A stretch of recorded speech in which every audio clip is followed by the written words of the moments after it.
Hi everyone, this is the first Tutti's take on all the places that you need to go in Tel Aviv. I spent 6 months there last year studying, and of course I had to master the food scene, and I was so overwhelmed by, first of all, how amazing the cuisine is. I mean, to me, it blew away. Florence, Paris, everywhere else in Europe. I was so amazed, but also there was such an abundance of restaurants. I mean, there were hundreds of restaurants and they were busy at all hours of the day. They were turning over like crazy. People in Israel love their food just as much as me, so I fit right in. And I thought that one of the chefs that stood out majorly while I was there, his name is Eyal Shani, and he has mastered Tel Aviv and he's made his way over to America, and he has restaurants in New York City now, he has restaurants in Paris, and all of his restaurants are the Israeli cuisine, but they have a ladder and they range from tiny little hole in the walls all the way up to the finest establishments that are exclusive and only open 2 days a week.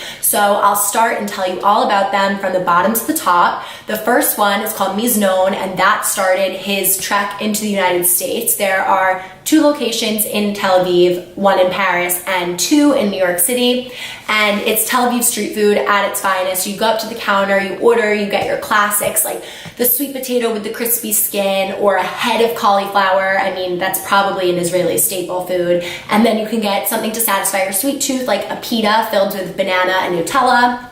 And it's quick, easy, simple, and it's amazing. I cannot wait to go to the New York City location, but for now, I'll just confirm that the ones in Tel Aviv are amazing. Next up is one called Port Said, and that is a typical Israel-only restaurant. There's very few Americans there. It's all outside. You have your people, they are sitting on the street waiting, they smoke their cigarettes, and the menu changes daily by what's fresh from the farms that day, and it's very typical Israeli cuisine. It was one of my favorites. I probably went like 5 times while I was in Israel, and it was amazing.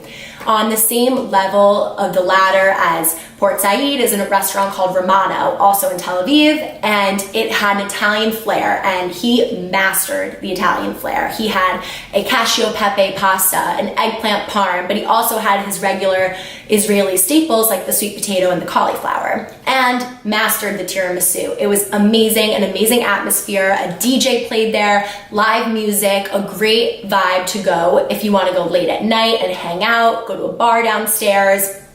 Really, really amazing.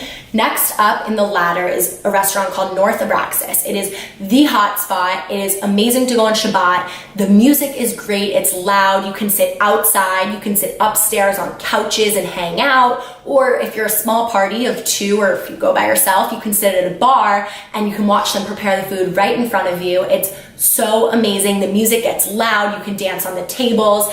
And what's really unique about all of his restaurants is that they don't give you plates to eat off of. You literally eat off the table. They put brown paper down, so when you're done, they turn you out quickly, wrap up the paper, throw it out, and sit the next table down. It is truly an experience to eat at his restaurants. I would say similar to North Abraxas vibe is a new restaurant, his newest one to his chain, called Malka. It's a kosher meat restaurant, and it's his first kosher restaurant that he's ever done. They had incredible creations. They had bolognese. They had a boat of bread that was so big, stuffed with a lamb kebab, and it really, really was a great experience there. I love dairy, love ice cream, cheese, everything, and I did not even miss it while I was at Malka.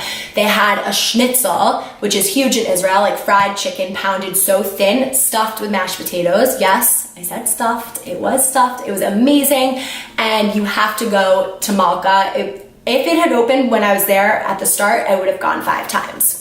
Lastly, in his chain of restaurants is the most exclusive and the highest end restaurant called Ha Salon. Ha is the in Hebrew, so the salon, and it is open only on Wednesdays and Thursdays. You have to make your reservation months and months in advance, and you really have to plan for it. You have to go at 10 p.m.